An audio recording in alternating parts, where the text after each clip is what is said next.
What's up, guys? Welcome to another exciting Digital Real Estate Podcast, episode 357. I'm here with Griffin. I'm here with Trav. And me and Griffin are trying to find just the sheer fucking will to live without him. This week we watched Iron Claw. Depression, the film. Yeah. That was a sad movie. I mean, it wasn't a bad movie. I feel like I just fired It's at nice the hip. that they told the legacy of because Yeah, I didn't know anything about that. yeah, and that's the thing. The movie felt like it was just trying to be as representative as it could be in the time span that it had, because it covered quite a while, like the late 70s up to the early 90s. Yeah. And so, I'm sure there's a lot of stuff that got left out, but I feel like the main beats did. When Carrie won the title, dude, he was like having a hard time coming down. Yeah. He's like, I'm gonna take a ride. I was like, don't go take a ride. Yeah. As soon as I saw him on that motorcycle, I was like, oh, here we go. Yeah. I thought he was gonna die, but and everything I think was so what happened was worse than dying, really, for a wrestler that just won the title. That when he comes walking up, gets up in the morning, you're like, oh fuck, he broke his leg. And then when he gets to the fridge, it pulls out, and it's like, whoa, that's a little more than a problem. Yeah, I never realized. I knew that like the Von Erichs were, they were real old school. Yeah, in terms I remember of the wrestling him world in the early '90s in the WWF wrestling. The big tag team guy. Had no idea half his leg was missing. Had no idea that his family just did not have fucking last name, dude. They couldn't catch a break, man. No. Well, and a lot of it, all right, here's what I'll say first of all. The father was hard on the kids to a degree, but whenever, like, the way that it was portrayed in the film wasn't as hard as I thought it was going to be, if that makes sense. Well, I think it's because like a lot of the film, like this movie doesn't treat its audience stupid. Yeah. Not once. It doesn't spoon feed you like because the acting's so good in the movie. It is good. Yeah. Oh yeah. That's something that really, like, I had a feeling it was going to be good just from the trailer when we saw it, but like this is if I had to say I had one, this is probably my favorite Zac Efron film so far. Yeah. Like his commitment to this role to me far surpassed Bundy. Yeah. And I mean, Gold. Oh, Gold. I mean, you gotta let Gold sit on its own, man. Yeah, for real, right? Like that's, I mean, when it's just you and the camera for over an hour straight, yeah, dude. Like that's and I would feel like for an actor that has to be, when you get a performance like that offered to yourself, just like with Willem Dafoe and Inside, just like with any of the those one man show roles. Yeah. That's got to feel like you finally have created your own like league of your own in terms of where you're going to go and how you're going to navigate your career. Yeah. Whenever Carrie said, I don't want you to go fight, something like he was telling Carrie, and he was like, why? So you can get all Dad's attention? Yeah. They were constantly that when they were sitting at that table, he was like, everybody knows Carrie's my favorite because he's going to be the Olympic. Yeah. You're next, and the roster can always change. Yeah. You got to fight for it. But them making the young one wrestle, and then that happened to him, that was fucking that was terrible, sad dude. as hell. I would say that was the other two wanted it. What? Well, that whole sequence in the ring when he gets hurt. You have that split moment where he's doing the drop kicks and stuff, and you're like, dude, he's getting into it. Hell yeah, man! Like he's still got a brother with him. And then that part happens, and then you realize like what this scene's supposed to really represent. So like his father snagged his own dream from him out of the pursuit of his own. Yep. Sorry for my pups in the background. But Yeah, and like at the end of the day, the sons were willing to sacrifice their shit for their dad, and I think it maybe adds to what y'all were, what was said earlier about the father. Uh, I don't know, Like he didn't it's beat that him. no, He No. but just he wanted he excellence. Like Yeah. yeah, you know, Yeah. And that's the thing too. It's like, like whenever I hear someone say, oh, the father's, like rough or whatever, it's like I have a version of that in my head based on prior experiences in yeah, my own life. And that's what I expect to see. But this was a whole different like a this was psychological yes, this is a whole different abuse. beast. Yes. yeah, Um it's even it, it's he weaponized his children's love for him mhm, and held it above their heads, yeah. and not in the Which is whiny fucked guilt up. trippy way. But it was, yeah, 100%. Like that's the thing. When when you're processing the film, you're like, yeah, he's a piece of shit. But once again, like Griffin said, like we all kind of have our own levels of what we think Of bad. Yes. But yeah. when I he mean, we called have him a to warn him, and he would do this Yes. anytime something was brought to his attention, you handle that with your brothers. Yeah. Don't And it's bother like, me and your bro, mom with nothing. that's what to me I was that's what done with made that motherfucker when he's like, I told you to look out for him.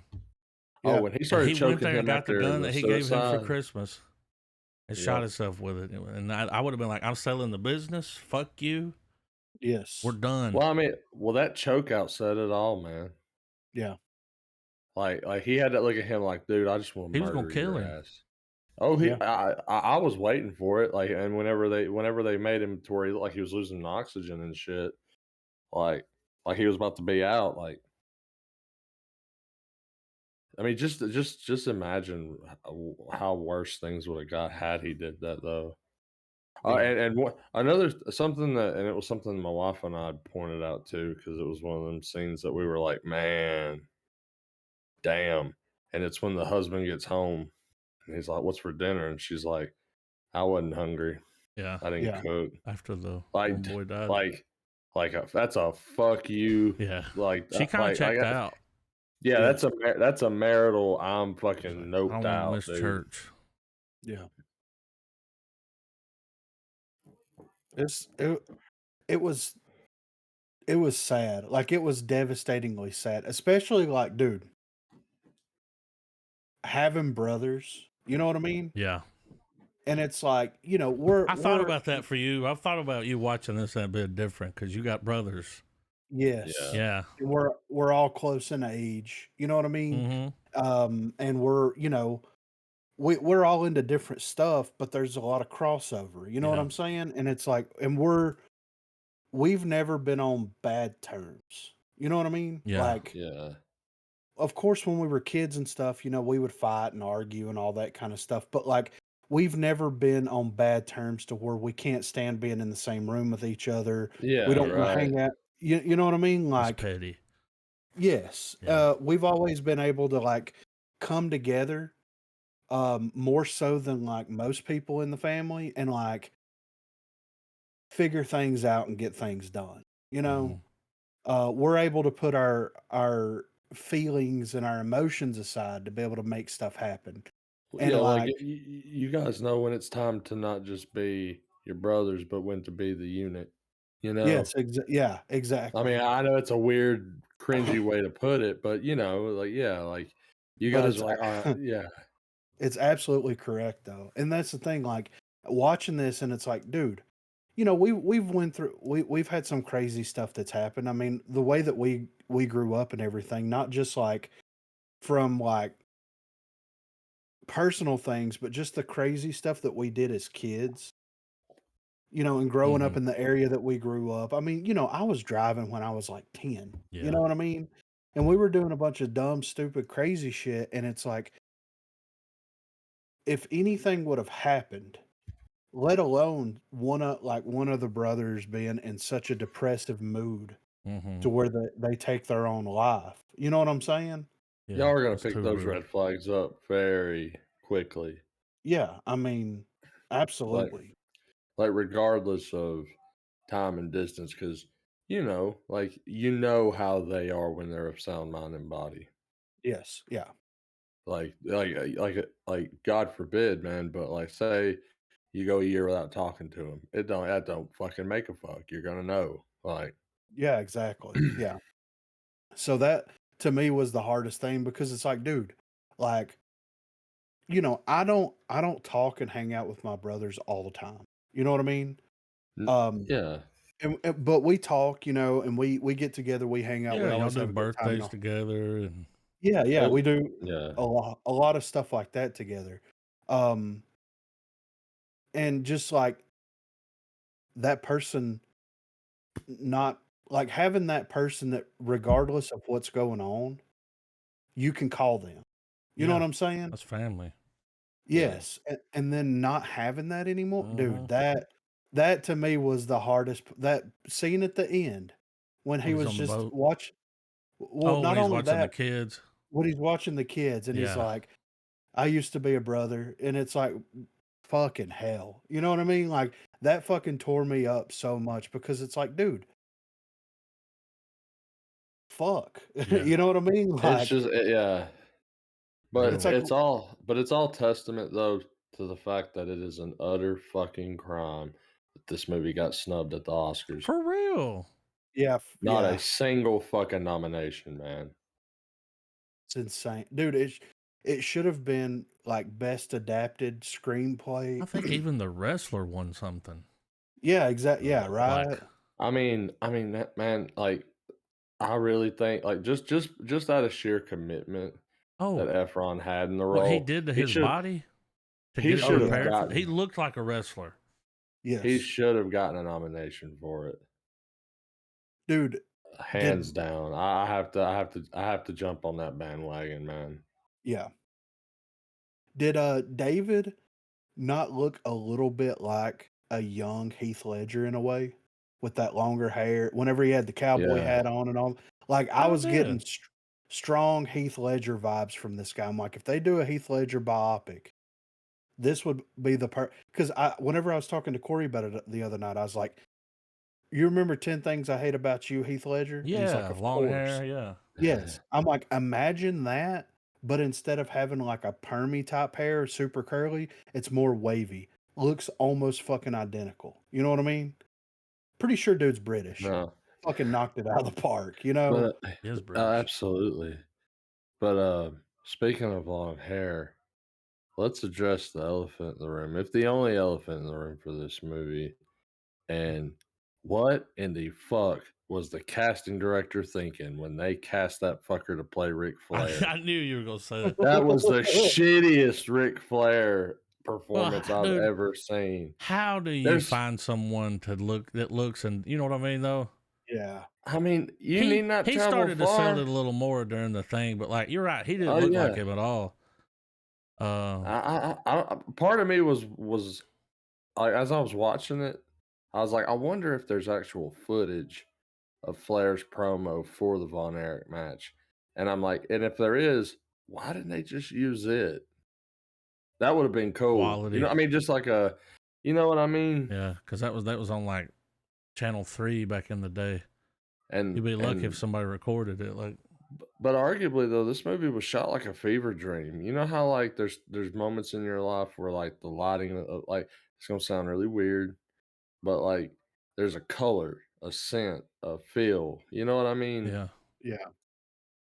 Like, so, like, and we've talked about it in the past before, maybe on or off pod, but where, you know, certain, there's certain vibes and feels that like when you're younger, like not because of the time per se, but just like or what's going on during that time, but just, summers aren't like they used to be. Yes. Winters aren't like they used to be. Not trying to go into politics, but you know what I mean. But oh, okay, I see you've got the That's the Ric Flair versus Kerry Von Erich, oh, okay. May 1984. Um, yeah, and that's the WCCW, the Yeah. This is World the Classic title. Championship Wrestling. Yeah. That's cool And that that's dude, there. what made this so much better, in my opinion, and this is something that I was trying to explain to Corey, but it's kind of hard to explain in a way, but I think you guys will get it since we watched it, is the fact that like they had that one moment in the flick where it was like, is it real? Is it fake? Is it scripted? The way that they treated the material itself of wrestling being this sport and it focusing more on the family dynamic as opposed to Yeah. like the politics and all the other stuff that goes into wrestling was a phenomenal touch. Well, you know, and back then, you're going to get banged up a little bit. Oh, It yeah. ain't like it is now. Oh, They got when these rules. dudes, When he slammed him outside Yes. and he was yes. just or like, how oh, it about, knocked the breath out of him. or how about when homeboys fucking footloose in the ring and just like constantly running back and forth, Yeah. hitting that mat, getting up, hitting the Yep. mat, getting up, hitting the Training mat, to just fight Flair. well, just torturing So himself. this is the one where Kerry fought. This is where Kerry won. I don't know if he won, but then it started the tour of you got to go to Yes. Japan and, you know, fight. You got to go all the way around the world before we do this belt handoff. Yeah. I mean, when dude was throwing up blood, it's like, you Yeah. need to go to a doctor, bro. He's like, "No, I'm good." It's like, bro, that's not good. I loved how they treated the subject of it, and I'm hoping that whenever they do the Hulk Hogan, because you know Hemsworth is doing, you know, he's going to be Hulk Hogan in that biopic. I'm hoping that they treat it somewhat similarly in a way, and it's kind of opposite from because it's like think about the Queen biopic, right? The thing about the Queen biopic that I wish that they would have focused a little bit more on was them writing the albums and more around the band itself as opposed to focusing specifically on Freddie Mercury. And I understand, you know, I get it. I understand. I'm glad that they took a somewhat similar approach here where it's like we're not going to focus on making the music. We're going to focus on the family itself and what this family had to endure and like all the hardships that they went through. And I don't know, it's just like yes, they were wrestlers. Yes, people have their own opinions about wrestling and things like that, but this isn't about any of that shit. This is about this family. Yeah. Yeah. And Zac Efron was kind of the main character. Yeah. Yeah. Yeah, we basically just watched his whole fucking life fall apart. Yeah, right. It's wild though, man. Like Texas, and this was the way it was back in the day. I mean, Yeah. you had you had regional, you know, wrestling federations. I watched a documentary one time about early days, you know, wrestling in the early days and how there was all these, you know, different regional areas that had different, you know, WCCW, then World, you know, and then how they started to slowly like get bought out or consumed by, you know, one another until it turned into what it was. McMahon shut them all down. Yeah. And then he's the only one. Yeah. You don't have a choice. You watch this or nothing. Yeah. But I loved it, dude. Even though it was sad, you know, even though at the end of the day I was just, you know, I was kind of, you know, I was bummed out at the end of the day. But I enjoyed it so much. Like the performances were fucking incredible. It was just such a well-made flick, man. Yeah, the guy and from The Bear did good. Dude, he was my favorite part. Yeah, he's a good actor. Kerry Von Erich and his whole thing was just like he went 90-0, dude. He's like, they shut the Olympics down. Fuck it. I'm drinking, snorting, smoking, everything. You know what I mean? Yeah.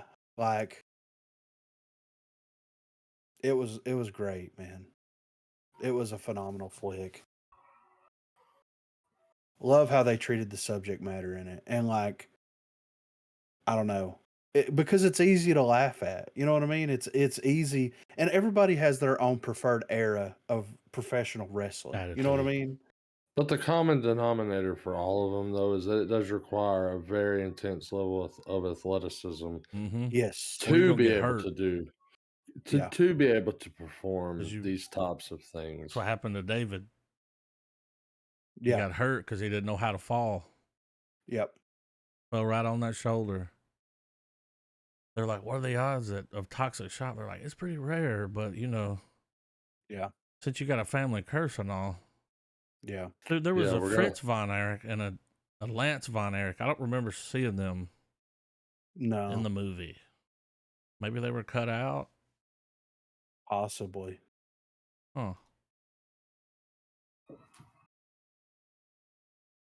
Anyway. But full star.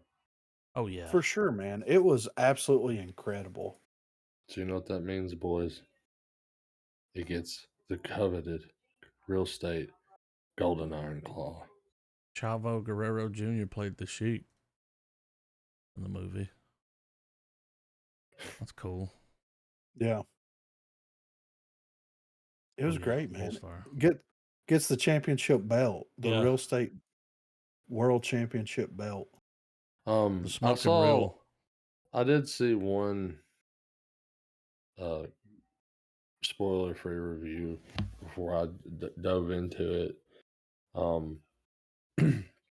And the they left a damn essay's worth, but the big takeaway that I liked from it was that pointed out that it's one of the best, if not the best, wrestling film ever made, and one of probably the better athletic sports, biopics ever made. Yeah, I can kind of back that for sure. As far as like professional wrestling, absolutely the best movie I've seen so far. I enjoyed this movie a lot more than I did The Wrestler. Yeah. Yeah. And that's not to take anything from how good The Wrestler is. It's a solid movie. Well, it's just kind of a made up story, though. They took a bunch of stories, kind of pushed them together, like. Yeah, and the truth with this movie just is what makes it even more compelling, of course. So yeah. But yeah, I would say this is if you're gonna make a serious wrestler movie and you want to, whether you want to blur the lines with what's actually happened or go the based on true events route, Yeah. Iron Claw is the standard you got to beat. Yeah. My question is, when are they going to do the Chris Benoit? Is that how you pronounce his last name? I just don't know if that should be ever be touched. That. Well, they could do it from the perspective of Concussion, I think was the name of that movie with Will Smith, where it was the football players and how contact sport was called. You know what I'm saying? Yeah. But I think I guess it's because growing up, that was in an era that we saw unfold on TV and everything. Yeah. But I guess, a movie could get made. They could do it as grim as that subject matter is and that story and that whole, that tragedy, to be honest with you. Yeah. It was clearly something was wrong. Yes. Like it could be done in a way to check this out. Here's how you could work him into a movie, and because here's another legacy family, the Harts. You do an Owen Hart flick, and that's gonna have Chris Benoit in it. That's gonna have Bret Hart. Like that'd be another good story to tell. Yeah, I agree. Because there's a lot of tragedy there with wrestlers, like. Well, just the Hart Foundation in general, just the dungeon, the whole their dad story. trained them in a little. They're a legacy family, just like the Von Erichs. Yeah. And Bret Hart, to this day, he's like, "I'm the best there was, the best there ever will be, like, and the best that's ever been." Is that what he says? Yeah. I was thinking about that when I was watching this. I'm like, that would be. Even though the subject matter and everything is dark, it would be really interesting to see that story told. If it was done in a way kind of like this. Well, like you said, with the angle of the concussions and showing and that the roids. And absolutely do not shy away don't overdo it, but at the same, tell it Well, for what it is. at the end of the movie, when what Yeah, happens, we all know what happens. You don't have to show it. Yeah, You exactly. just show Yeah. like, that last day he was home and Yep. he's supposed to be at the show. They're like, where is he? Then the camera kind of just watches the crowd. It's like it's all going good. And then you see like cops and shit putting tape around the house. Yes. Something, tasteful. Because you know what happened. We ain't got to see it. yeah. Well, you give us a small bit of text to read, and Yeah. it's just on so and so April 4th, He didn't been go to the lying. show. Yeah, and He it'd killed be his what it wife, his is. son, and himself. Yeah. Murder suicide. Which was I wild mean, when that happened. Yeah. Because I'm like, Chris Benoit? Yeah. The crippler crossface? Wild. The most intimidating name for a move in wrestling that's literally just an arm bar and you pull your head back. Yeah. And scream. Ah, Yeah. I think he would stick their arm between his legs too. Yeah. I feel like I could get my hand out there, Right. So we got a little bit of movie news here real quick I'm going to hit on. So, Legend of Zelda director teases his, quote, awesome idea for the live-action adaptation. So, director Wes Ball has teased his awesome idea for the live-action Legend of Zelda movie, which has confirmed to be in development at the end of last year. Now, in an interview with Total Film, Ball has teased what he has in mind for the adaptation, with the filmmaker hoping to balance a serious tone with fantastical escapism. Have this awesome idea. I've been thinking about it for a long freaking time of how cool a Zelda movie would be. I want to fulfill people's greatest desires. I know it's important, this Zelda franchise, to people, and I want it to be a serious movie, a real movie that can give people an escape. The Maze Runner director ultimately wants audiences to feel like they're in the world of Hyrule alongside the courageous Link and the magical Princess Zelda. I want to live in that world. That's the thing I want to try to create. It's got to feel like something real, something serious and cool, but fun and whimsical. Set to be produced by Nintendo and AV Arid Productions, with Sony Pictures handling distribution. The Legend of Zelda movie will be based on the popular video games, following Link as he fights to save a kidnapped princess from the evil demonic Ganon. I mean, that's what I want too. Mm-hmm. I don't want it to be a joke. Like Mario being kind of like over the top like it was. Yeah, that was fine. Yeah, makes sense. For Mario. Yeah. So just, all the lore for Zelda's there. Just give us a good fantasy adventure film. Yeah. Lord of the Rings with Link. You know what I mean? We got to get the pieces of the Triforce. We got to do the thing, Get the sword. Yeah. I'm playing through a Zelda game right now, actually. Been enjoying it quite a bit. So, Liam Neeson is nervous about the Naked Gun reboot. There's about 3 laugh out loud moments. So, Liam Neeson's version of the lovable and dim-witted Frank Drebin might not have George Kennedy backing him up, but the famous police lieutenant is headed back to the big screen, and Neeson is actually nervous.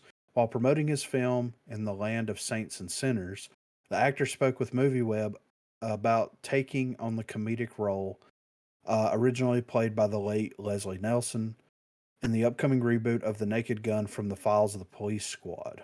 This is what Neeson said. I've done a couple of TV skits with Stephen Colbert and Ricky Gervais, but those were 2 minutes, 3 minutes tops. But I'm a bit nervous about Naked Gun because it's a feature film. If he tests it well, which I'm sure he will, Schaefer, Akiva, I can never pronounce this dude's name, the guy from The Lonely Island, is our writer director, and there's lots of funny gags, lots of funny visual gags happening at the same time while serious things are being discussed.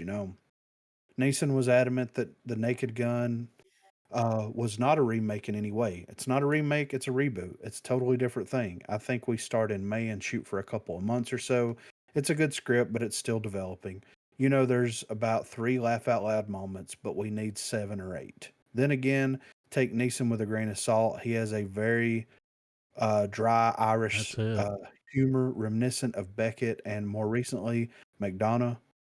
So he will be very well be having a laugh. He's So he may very very well dry. yeah. When I sent this thing a while back to Travis, you remember what you said, Trav?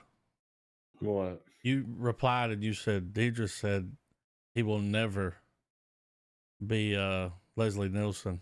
It's kind of funny though, because like Liam Neeson, Leslie Nielsen, Yeah. but he can. Look, he's next best. I mean, Leslie Nielsen's dead. Yeah. We lost a legend, but this guy can. I've seen him do dry comedy, Yeah. like where he's just like the Ricky Gervais skit or Jay Gervais. Mm. He's he can do it. Yeah. Really.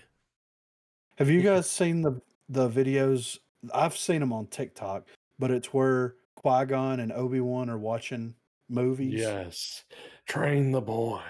I mean, that shit's hilarious. Yeah, dude. Who's better to play a serious role? You know what I'm saying? Well, A just serious dry. Like Yes. it's funny, but he didn't mean it to be funny. Yeah. He's serious as fuck. Yes. I think It's a good pick. Yes, I think that this is gonna be great. I think this is great casting. And I'm excited to see how this plays out. I think it's gonna be good. And they've got the dude from Lonely Island writing and Yeah. directing it. I mean, come on, dude. Who knows who's gonna show up in this thing, you know? So, I wonder if they'll get OJ back. We'll see. Boondock Saints 3. So Boondock Saints 3 is in the works from John Wick producer Norman Reedus and Sean Patrick Flannery returning. So Boondock Saints are back with a new movie in the action thriller franchise now in the works. Both Norman Reedus and Sean Patrick Flannery are all set to return as the gun-wielding brothers Murphy and Connor McManus, with Thunder Road, the producer behind the John Wick movies, joining forces with rights holder Dragonfly Films to create this expansion of the series, which centers on two vigilante brothers who wage a war on crime in their hometown of Boston. According to a report by Deadline director Troy Duffy, who helmed both the 99 original and the 2009 sequel, will not return for this third movie, and the search for a new filmmaker is now underway. Some plot details for the Boondock Saints 3 have also been revealed, with the sequel centering on the indoctrination of new saints. Producer Basil Awank, I don't know, Awank of Thunder Road Films is looking forward to bringing the Boondock Saints back, both for current fans and a new generation. When we were given the opportunity to help bring the McManus brothers back to the screen, we jumped at the chance. The unique possibility of building on the iconic mythology and characters for all the longtime fans of the series, as well as opening it up to a whole new generation, is one that we couldn't be more excited about. Todd Myers of Dragonfly Films, meanwhile, says that bringing the Boondock Saints 3 to screens is a long held dream. From the moment I saw the first film, it has been my dream to be able to add to the amazing story of the Boondock Saints. I've been in discussion with Sean Patrick Flannery and Norman Reedus for over 10 years to bring this dream to a reality. So I'm surprised that dude's not coming back, but I kind of get it at the same time. Yeah. Like he's his own worst enemy. Yes. He ruined his career. Yep. Whenever Kevin Smith starts talking shit about his own career, it's like, at least you didn't end up like that guy. Yeah, exactly. He was such a dickhead after that movie. Like he thought he was a god. Yeah. And that second one, yeah, it was rough. Now, when I found out, when you read on and it's like Troy Duffy's not returning, I'm like, okay, I'll watch this then. Yes. I will. Yeah. Like, I'm interested to see what somebody else can do with it. For sure. And dude, they're going to Wick build on it. They're going to bring in other characters. Like, it's going to be a silly goose time. Like, yeah, exactly. Over the top, right. just kind of like the first one. Yeah. And the second one was, I've only watched it once. It was like, right. meh. Well, there's a Yeah, reason you only watched it once, Chris. Yeah. I know, I Like, know. that movie Diminishing was returns. garbage. It was garbage, and I was hyped for it. Me too. Yes, same. And when it went off, I was like, "Fuck, Oh really? yeah. That We've dude fallen bitched all that these years to far?" get that made. Okay. Yeah, Yeah, because the first movie is up there in the cult classic arena. It holds up. For sure. Good solid film, but the sequel was terrible, and there's almost never like this is actually a very rare moment where you Well, it's see a those Wick property. producers. They're coming Yeah, off of John Wick and they're looking for something to wick up. They want to wet it. they're You know what I'm looking to saying? wet the they're Because yeah, looking to that's wet it's the a Prince wick. cash, man, and they can pretty much. But it's cool. That it's a passion project too. It's like, oh, Well, big yeah. fan of the Right. first one. well, Cool. well, as long as they do 3 or 4 steady shots with a pistol while walking, they'll have it nailed. I That's guarantee you that Troy Duffy is sitting in a bar somewhere right now bitching about this, Oh, talking for about sure, how they took dude. his movie away from him. They Yep. wouldn't let him do what he wanted to do. It's like, yeah, dude, because Yeah. you're fucking nuts. Yeah. Your attitude, man. That's what happens, man. Like his head got so big. Yeah. it's what And happens when you go back when and you watch Boondock Saints, it's like you didn't reinvent the wheel, dude. You just yeah a you just decent made little a action flick here. Like, you made some edgy motherfuckers look cool. Yeah. Like that's I it. actually watched it not too long ago. Mm-hmm. I got my grandfather to watch it. He enjoyed it. He was like, "Yeah, it was okay." Yeah. That I acting say though fuck is it. The more exquisite. people they kill, the better it is for everybody else. Like some of the Yeah. acting in it, dude. Oh, it is rough. It's a Like even old cult. Norman Reedus, dude. Like just some of the Yeah. scenes, it's like, ooh, this What could have done does a couple the more takes. does that does the I remember in that very first movie the scene where the one brother's getting his ass beat and the other one's chained to a toilet and he's Yeah. fucking like I just remember when I saw it, I was like, that's intense with him just flipping the fuck out on that toilet, like just There was like one set of footprints in the sand because Willem Dafoe Yeah. was Yeah. carrying these Right. motherfuckers on his back, dude. Yeah. Yeah. There was a gunfight here. You know, the whole Yeah. There was a firefight. yeah. And sinners we shall be for thee, my lord, for thee. I'm excited to see him come back. And dude, like Norman Reedus and Sean Patrick Flannery have definitely stepped up their game Oh, for compared sure. to 99. So I'm interested to see how this is going to go from their perspective, and also the world is interesting vampire. enough that they could bring some really cool stuff into it. And Yeah. I hope that they bring Willem Dafoe's character Well, back. and then finally link this movie and American Psycho together. Oh my Because I'm god. pretty sure that's the same guy. Yeah, yeah, right. Wouldn't that be amazing? Oh my god. Would be. But yeah, Boondock Saints. I mean, dude, that first Boondock Saints movie was It was it was good. right in there with Fight Club. You know what I mean? Like Yep. it was one of those films that made it around school. You know, we all I mean, watched yeah, and it was quoted. crisp. So yeah, It was like so Pulp Fiction. It was a deep cut. It was a yeah, you yeah, know, you saw Boondock Saints. It was like you were in the club then. yeah. Oh, we're getting together this weekend and watching Boondock Saints and Donnie Darko. Fucking Bet. sign me up, bro. Yeah, right.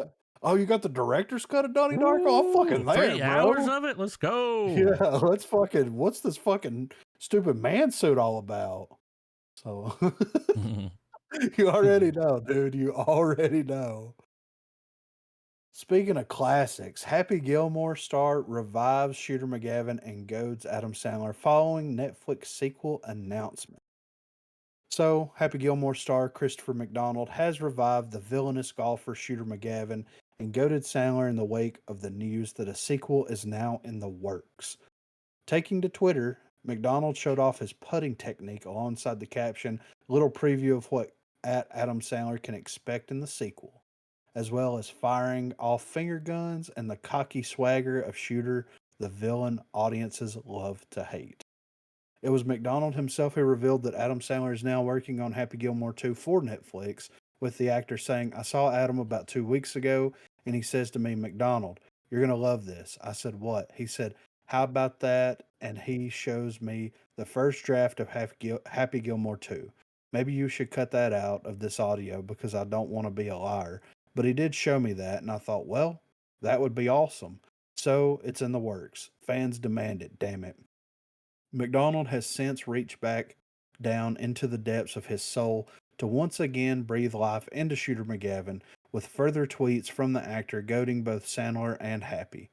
McDonald makes reference to the events of the first movie, saying he can't wait to win Grandma's house back, as well as mocking Sandler's well-known casual dress sense. Of course, it's all in good fun and will no doubt have Happy Gilmore fans eager to once again see the rivalry on screen.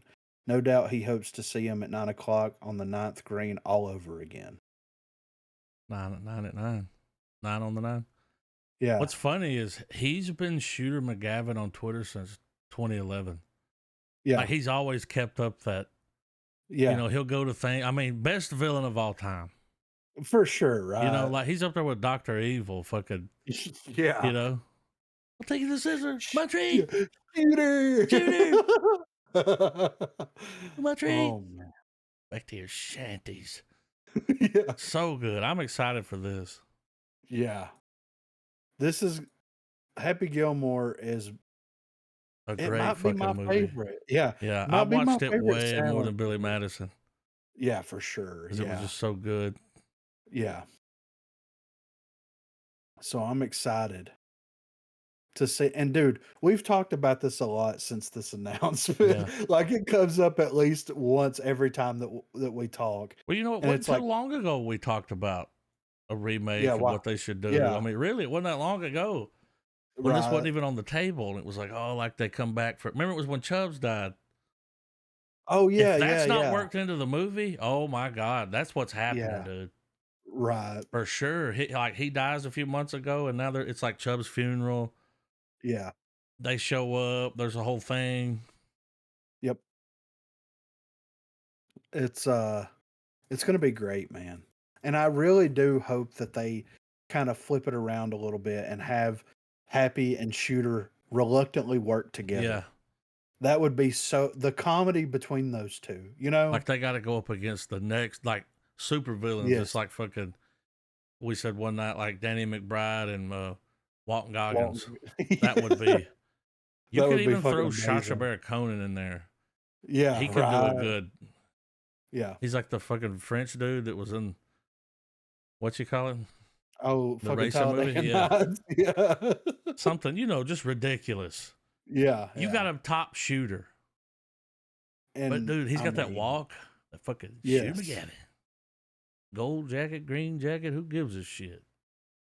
Gonna be great, dude. Like I really hope they give it the treatment. You know what I mean? You gotta bring back the chick from Modern Family.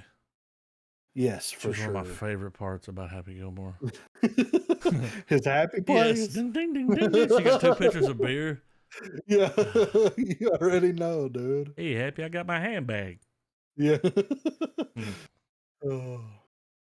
So yeah, this is great news, man. I cannot wait for this to drop.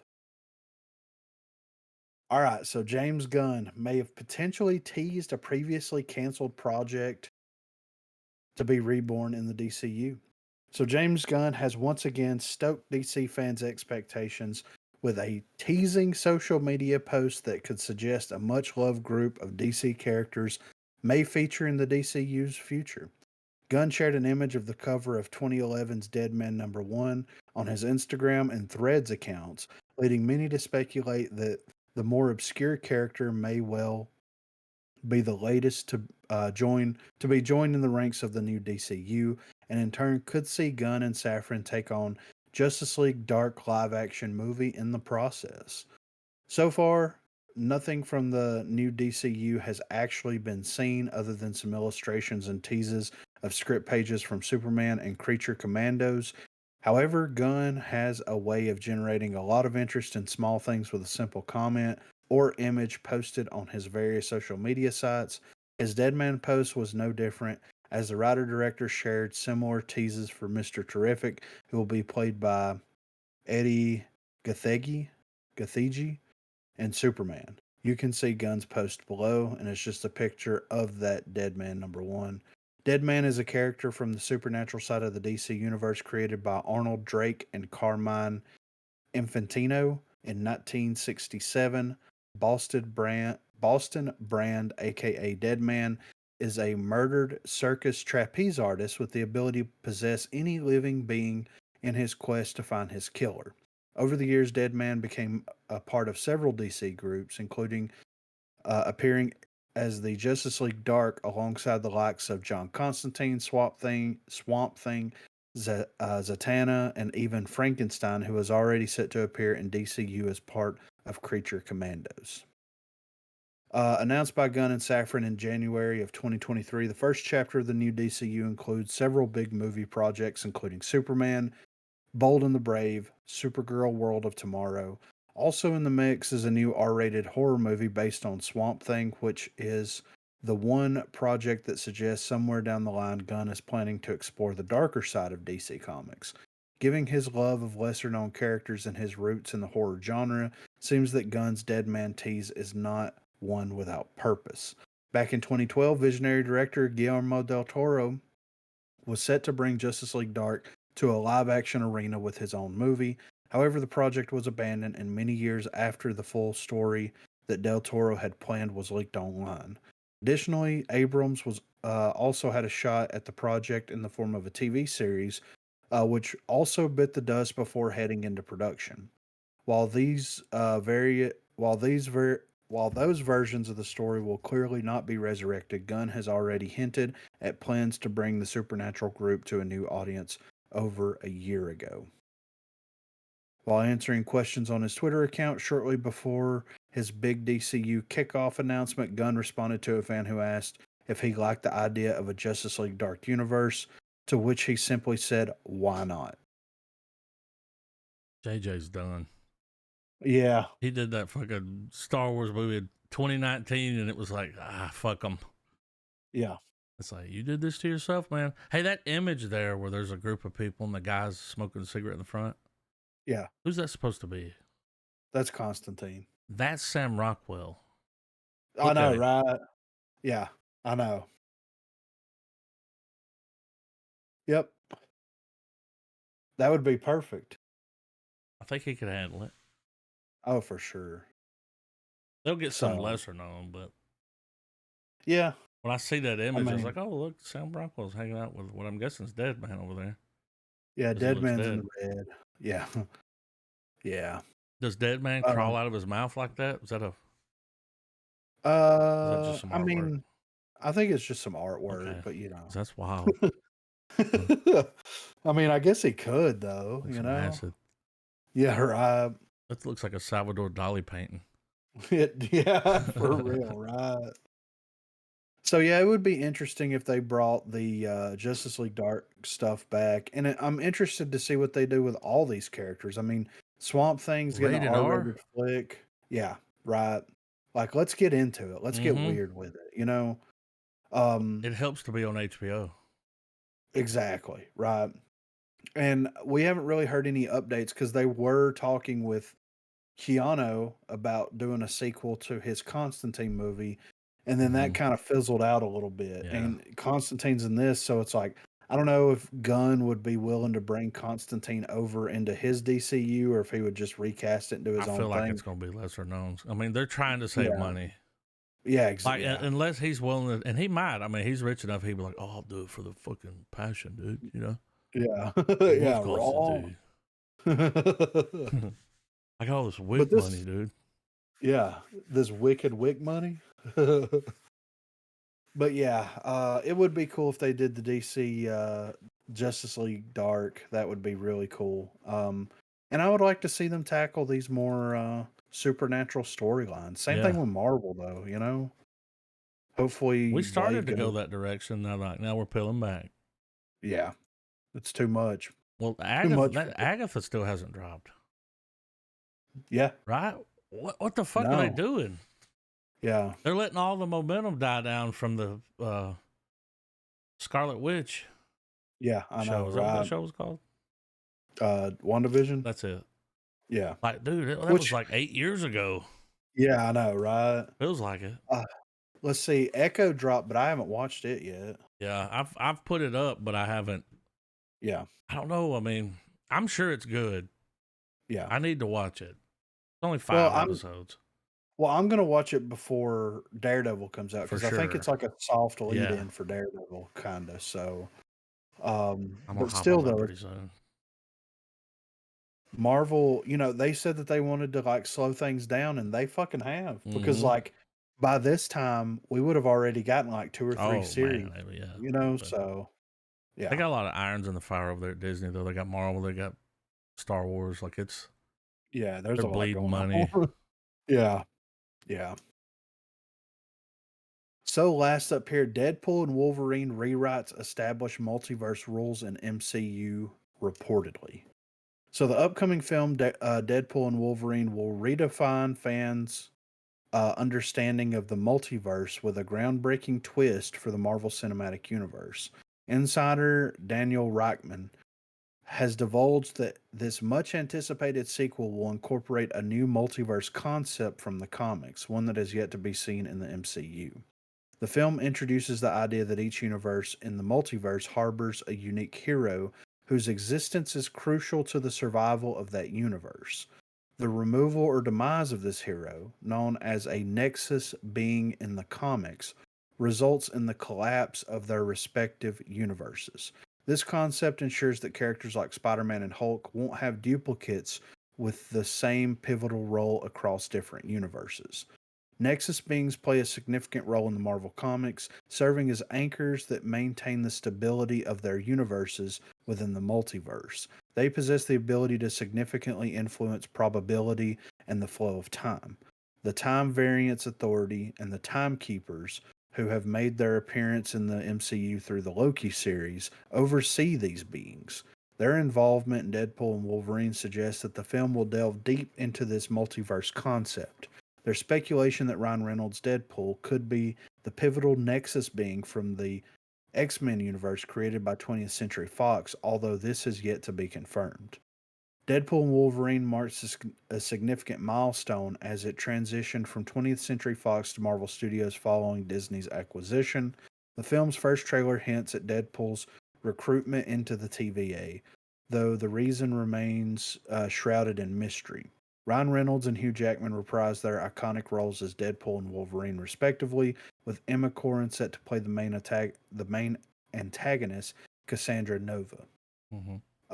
Deadpool and Wolverine sets the stage for an expansive multiverse in the MCU. So the anticipation for the film's release is immense, driven by its expected blend of action and humor and its potential significance in the overarching MCU storyline. Following Deadpool and Wolverine, the multiverse will continue to be a central theme in upcoming Marvel projects. The two Avengers sequels are confirmed to explore this concept, and there are rumors that the Fantastic Four and Shang-Chi 2 will also venture into multiverse and time travel territory. Reports suggest that Doctor Strange 3 is in the pipeline, potentially setting up the groundwork for Avengers Secret Wars, inspired by the 2015 comic book storyline about worlds colliding. Director Sean Levy, Deadpool and Wolverine, is poised to be a game changer for the MCU, offering a fresh take on the multiverse and setting the stage for future cinematic adventures. Deadpool and Wolverine film promises to be a thrilling addition to the Marvel saga, full of surprises and a deeper dive into the complexities of the multiverse. So this is an interesting concept if they decide to go about it that way, because the thing is like in the current MCU that we're looking at, it's like, well, not in the universe, in one of the multiverses, they would have to like define it or whatever, but that would make Loki as like almost the Nexus, you know what I mean? Mm-hmm. Like since he's the one that's kind of like holding the I world think that's together. going to play a big part Oh in yeah, everything that's right. happening. Like Loki's too good to be some side piece. Yeah, You right. know, So he's main character shit. yeah, yeah. Um, so I'm interested, dude. This Deadpool movie is going to have a Mm, lot of significance in the I think overall, so. and I can't I, wait to see. I think I'm gonna have to go to the theater because Yeah, it's gonna be the uh, next, biggest Marvel flick. yeah, Yep, it's gonna be something. And dude, I also saw a thing too, and I was gonna throw this in the chat, but or in the topics, but I didn't, you know. But they were saying that they're still going to move ahead and the one of the next Avengers, the Kang Dynasty was gonna be the next Avengers movie, and then it was gonna go into Secret Wars. And they have since like moved it around to where the Secret Wars is going to happen before Kang Dynasty happens. And the thing about that is like they said that they were going to continue with Kang as being the central figure that's, doing everything. But they're changing the name and they're possibly changing the story of it. So to me, that's like, okay, so are they going to recast? Like, it was up in the air whenever the Jonathan Major stuff happens, what they were gonna do. So now it's like if they're gonna do this, what exactly does this mean? You know what I Well, they mean? bought him some time with Loki Yeah, because they didn't give the kid the book. yeah, They went back and killed Hitler. You know what I yeah, mean? yeah, I mean, exactly. Yeah. they didn't give him the So book, and now Loki's kind of, he who remains or whatever they call him. yeah. So I'm interested to see how all that stuff plays out. But it's very interesting that they're kind of using Deadpool and Wolverine as like a soft reboot in a way of the It's a good MCU. option, and we're bringing in the rated R. Yes. Like, all right, And now it's about to get, Mm-hmm. So that's going to be fascinating. Now, one thing that I do wonder is they did this with the first Deadpool.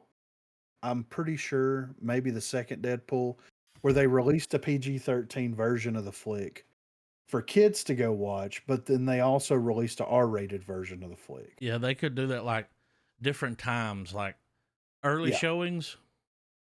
We're yeah, showing the PG, whatever. yeah, Late night, because what the fuck's kid doing here at 11? yeah, Just maybe not that late, but you know what I mean. yeah. So I wonder if Feige's going to go that route with it as well. And it wouldn't surprise me. It would make sense. You would still get the story. You would still get all that good stuff, Here's what but it they'll would just probably do. be. It'll release rated R.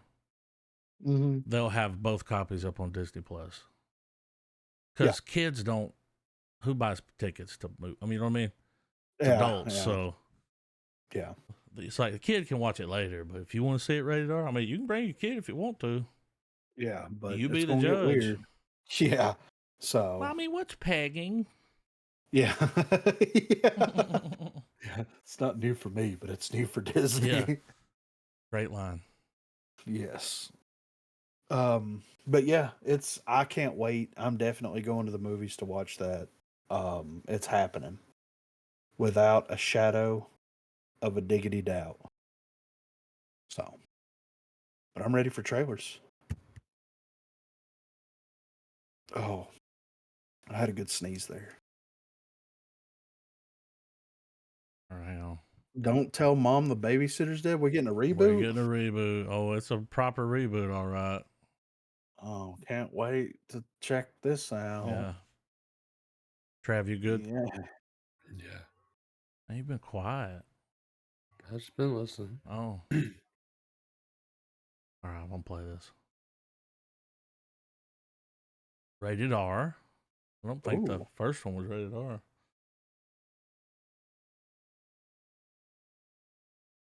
Is that Miss Pat? That's Miss Pat. I mean, Okay. okay. Yeah, it's Miss Pat.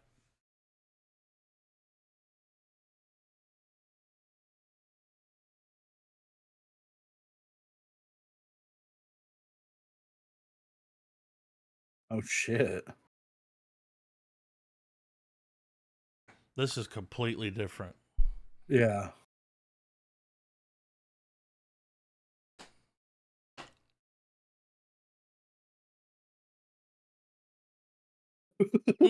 Okay.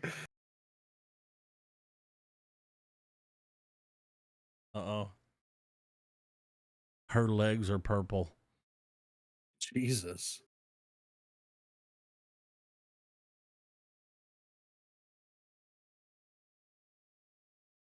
How long is their fucking mom gonna be gone? Yeah, for real. She looks familiar. That's Nicole Richie. Oh, Nicole Richie? Yeah. The one that was hanging out with Paris Hilton? Okay. Yeah.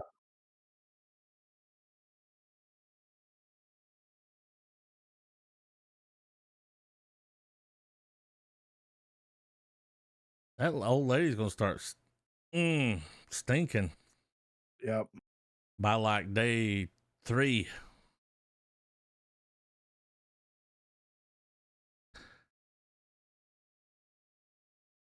It doesn't look terrible.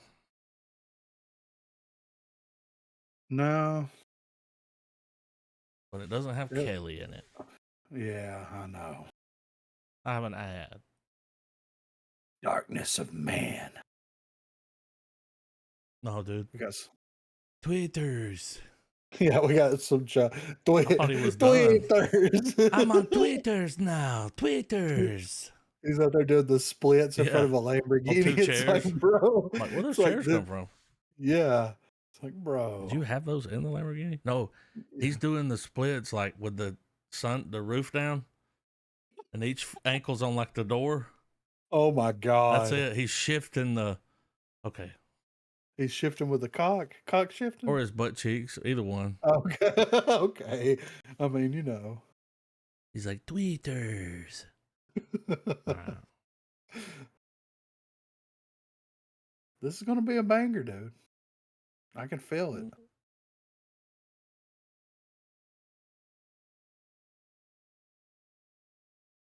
Oh. He's aged well. Yeah. He needs to get his. You remember Bob Odenkirk movie? Yes. Like Dropout or something. Yeah. Nobody. Yeah. That was it. His and they're Falling making a Down. sequel. But he needs to get one of those. Because he's like older now. Like just that. Okay.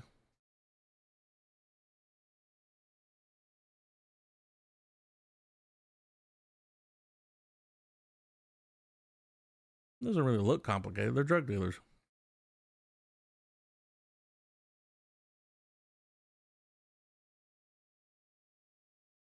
Like Russian mobsters. Yeah.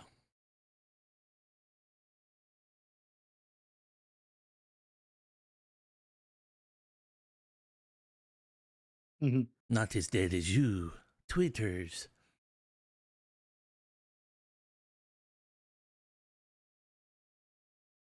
Bloodsport, Wasn't this man. the plot of Rush Hour? Got to get the kid back? Yeah. Okay.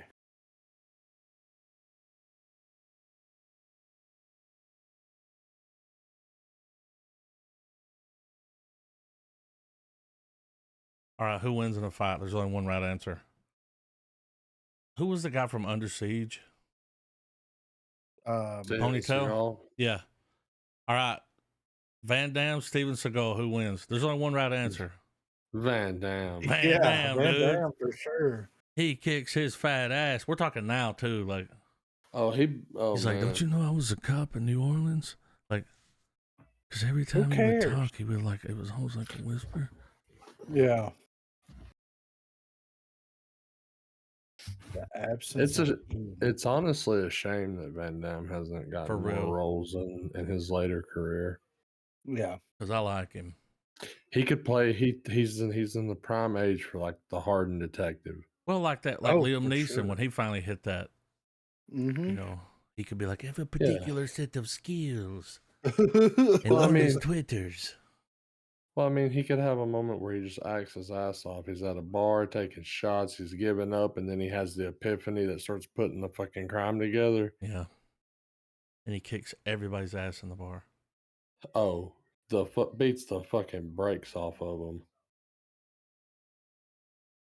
I mean, I dropped this trailer just because I like this chick. Okay.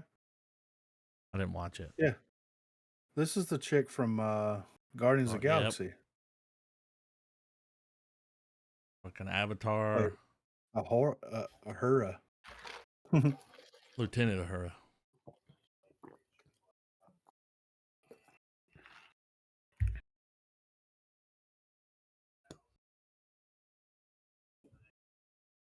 Mm-hmm. Are they growing drugs? Yep.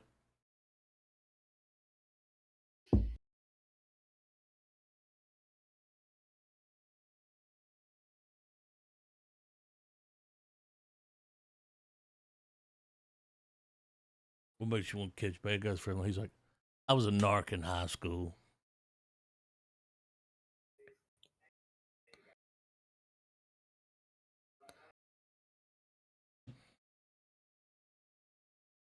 Oh, this took a turn.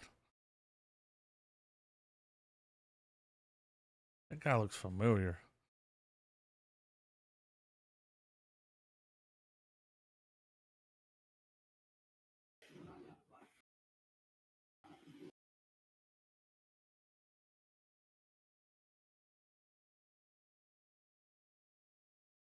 That's unsettling. Oh, that's the dude from Tron. Playing? Four Brothers.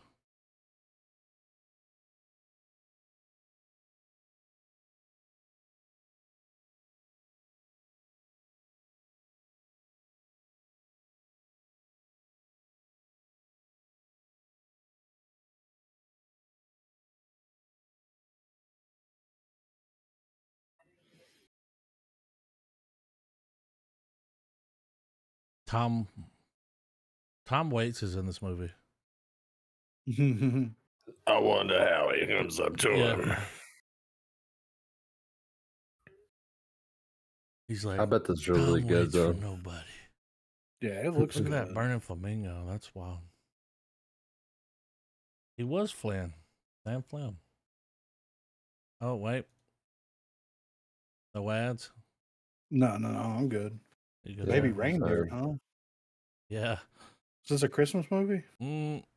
It's maybe a dark comedy. I don't know.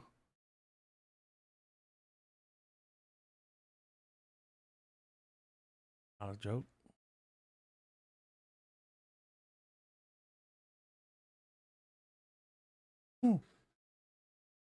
That man asking the real questions. Why it takes so long to report it?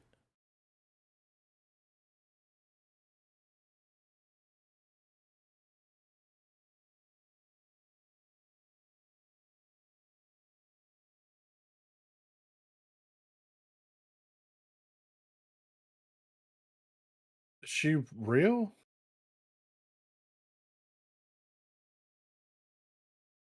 That's a good question.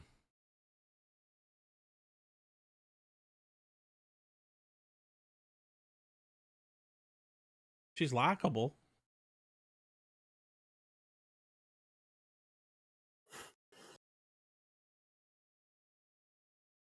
Oh, fuck.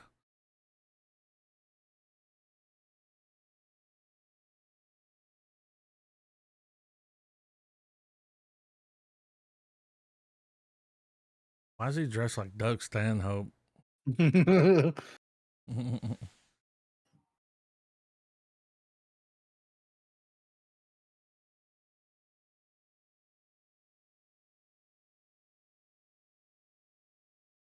Apologize. You shite.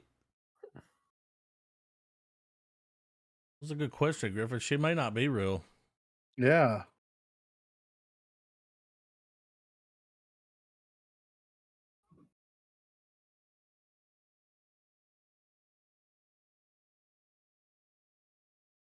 Or the other way around. She did the fucking doughboy on him. I don't know if she's real. She hit him with the hoo-hoo. Yeah. Weird. Yeah. It looks interesting though. It does, you know.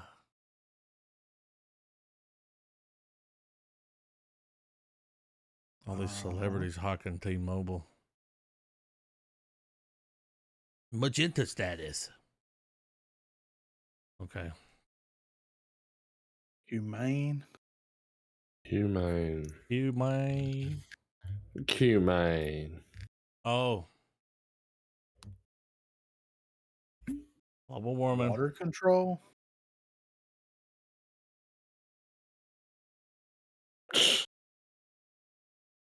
A human crisis. It's Shutter. Saltburn. Shutter stepping up. Oh, I like that dude. Yeah. Okay. So the sun's too bright.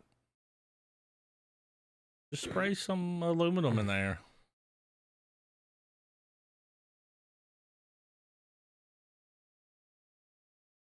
Must fall. Whoa. Carousel.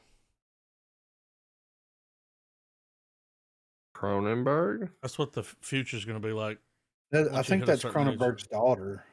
That's cool, though.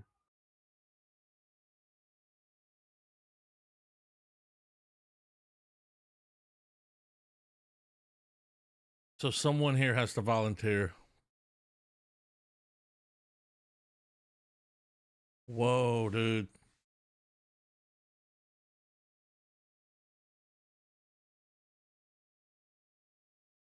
You gotta pay the cheese tax. Draw straws? Fuck that. The rules are the rules and the facts are the facts. Yeah. This is what happens when they take your guns away. Yes.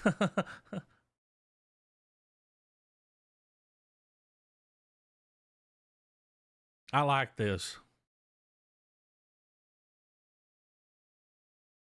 Yep. So they don't even have to do nothing. They just show up. Everybody goes mad.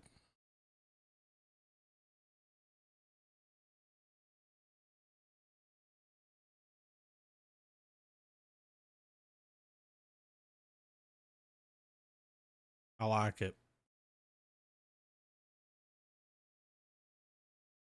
Cool idea. I'm down. Yeah. It looks interesting. Not far from it. Yep. Except Texas. Yeah. Oh, yeah. Oh. I gotta add. The First Omen? Yes. Dude, they I started to drop the trailer. They made a trailer for it. Like looked like it was from the 70s. No shit, really? Yeah, it was like a 40-second little thing, but I thought that was cool. Bloodline Killer? Yeah, I mean, probably could have come up with a better name, right? Yeah. I mean, Bloodline is a pretty cool name by itself. Yeah. Just drop the killer part, like. Anyway. This has Tyrese in it. As well as Shawnee, I believe that's him standing in the doorway. Right? So he didn't even get his name in the title? Sheesh. I mean. What happens when you cry on camera, dude? That's Tyrese. Is. Wow.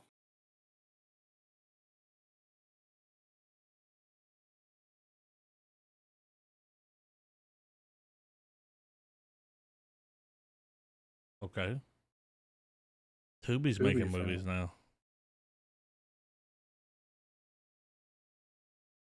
All the services are getting competitive. Mm-hmm. Well, Tubi reckoning that ad money. Mm-hmm.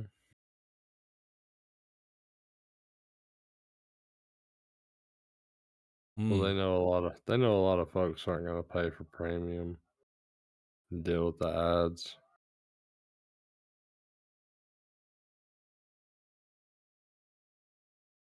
Uh-oh. It's the DJ. It's Sid from Slipknot.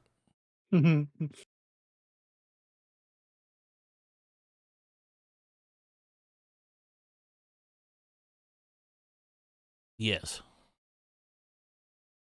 Oh. But I know how to be a black man in Harlem.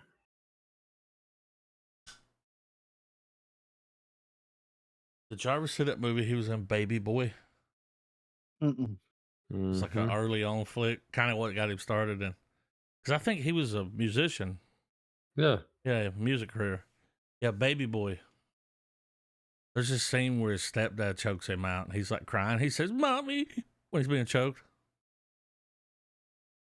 This movie looks very generic. It looks very like just they slap together everything. Yeah. I mean, And the mask. Come on. Yeah. That mask was lame. Wait a minute. Did we watch that trailer for that new slasher flick that everybody's talking about that's getting the crazy ratings? Y'all know what I'm talking about? What's it called? It's called I gotta slap it in here. In a Violent Nature. All right, I'm gonna find it. I've seen the teaser for that. Yeah, let's pull. Yeah, dude, people are raving about that movie. This, what I saw, I would be interested in seeing the trailer. I'm gonna throw this out.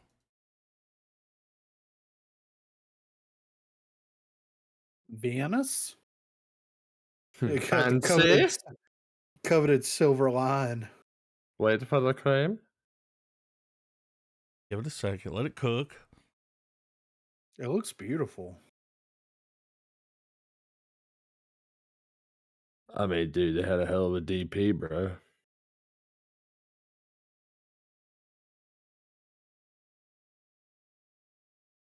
Glamping site?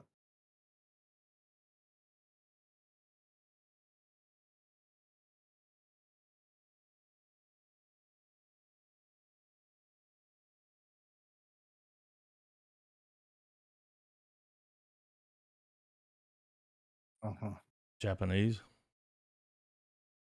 Damn, almost some noodles. That's a deer. Is glamping like a dump site? Is what? Glamping? They keep saying glamping site. Is it like a dump?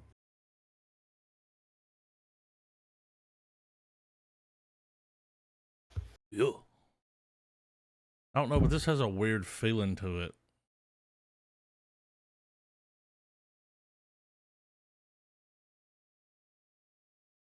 Ooh, a stealth thriller? Okay.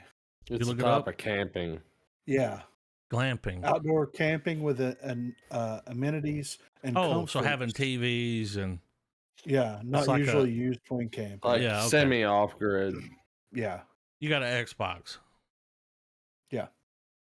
Glamour camping. Glamping? Yeah, that makes sense. Yeah. It's like old dude from Parks and Rec, remember? For that? Yeah. Yeah. Glamping. But that trailer didn't give shit away.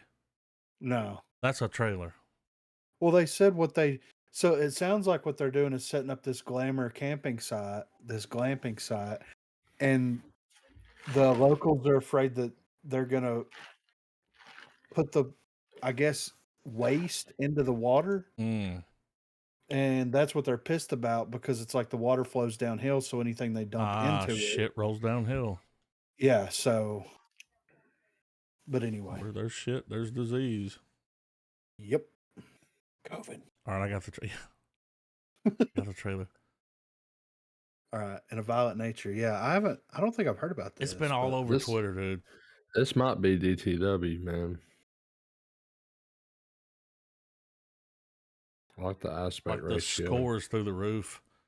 The quartering said it was the best. My understanding is that slasher flick he's ever seen.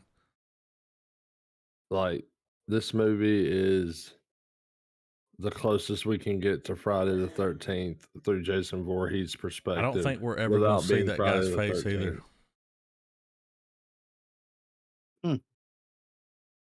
It's Batista. Yeah. I can see the head wrinkles. Yeah, that sack head. Yeah.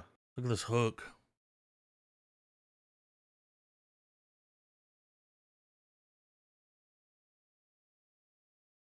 I'm digging the aspect ratio.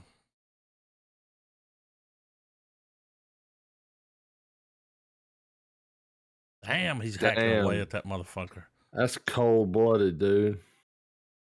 All right, we got to get this on the radar. Yeah, throw that on the pile. Ugh, how eerie was that shit? Body just floating up. It's wild they're releasing it in May. It is. But It's a Shudder flick too, so I mean, Those don't usually mean, get theaters play. Like, yeah. Well, I mean, honestly, I kind of dipped out of Shudder after Blood Machines because I tried a couple of their stuff that they had, and just nothing really was, outside of the typical hits that managed to make it there. There wasn't really good original shit. y'all remember But it that was one like, Shudder trailer we watched where those people were sitting around the table? yeah, It was like in the future or something. but Yeah. they're It was real stepping up their weird. game though. that I've seen a lot of good reviews on that Late Night with the Devil or whatever. Yeah, that I've seen that too, Oh, man. dude, Like, it made 666. 666,000 Yeah. and then $666. Like, Yeah. It's whoa. like what? It raked it in over the weekend. but Yeah. when I would like to watch that too, if y'all That's are going on the down. pile. Yeah. I'm down.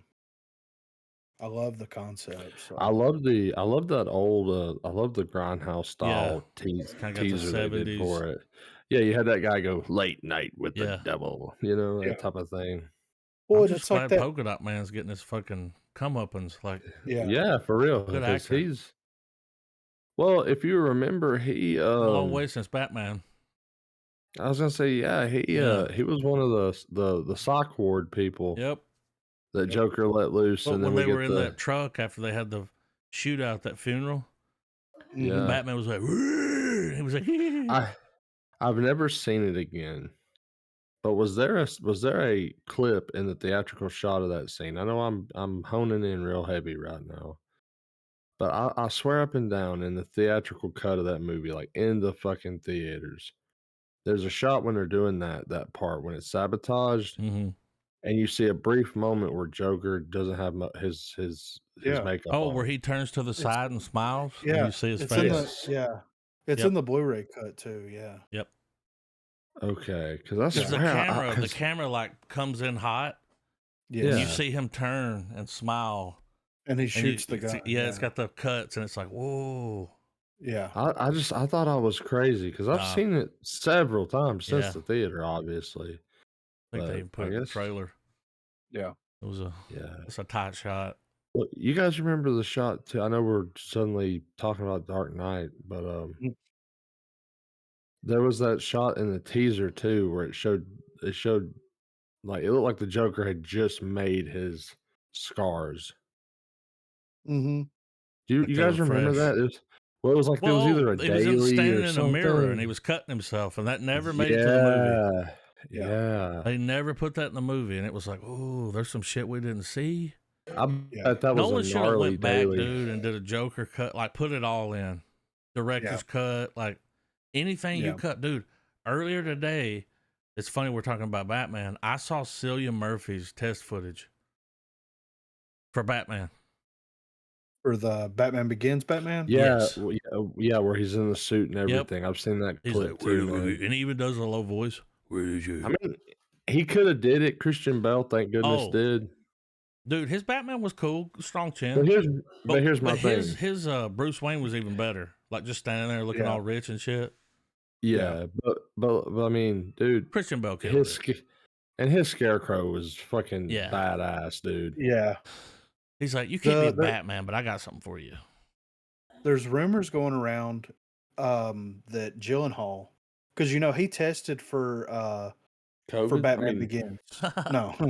he that they did screen tests and everything for him as well during the Batman the Nolan Batman stuff, but there's rumors going around that that he might be the number one pick that they're looking at for Batman in the Done shit. in the gun Dude, Saffron. that checks out because he did that Roadhouse movie. He's ripped.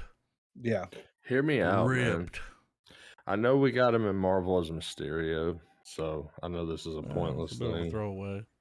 But hear me out. Silver Surfer, Jake Gyllenhaal. He could do it. Yeah. I But keep I think- having this shot in my head. I know it sounds lame as fuck, but I have this like shot in my head where it's almost like in the style of James Gunn, where we have like the cosmic Marvel, the way space looks, But like you have it to where the Guardians are, they're learning about Galactus or whatever, and Right. they're like, there's only gonna be, it all builds up to saying the Herald of Galactus, Silver Surfer, right? Well, when they're Yeah. like, well, let's go find this motherfucker. When they do, they headphone up, and when they do, they pop a tape in, an awesome mix or whatever, or have it to where Rocket pulls the Zune out, Yeah. and he's about to hit the warp, and you do this montage where it starts playing Twilight Zone by Golden Earring. Yeah. Ooh. And when they hit the warp, it cuts. It's yeah. When the chorus hits, come on, take it, baby, to the Twilight Zone. Like as that part's happening, they're cutting through warped parts, but then use that as the transition to go from the Guardians taking off to seeing where the Surfer's at. Yeah. That And when it cuts to the Surfer, he's just fucking surfing through the fucking universe, man. You see him fucking take his hand out on a ring by he's a planet riding and waving. It's like, yeah, you know what I mean? Yeah.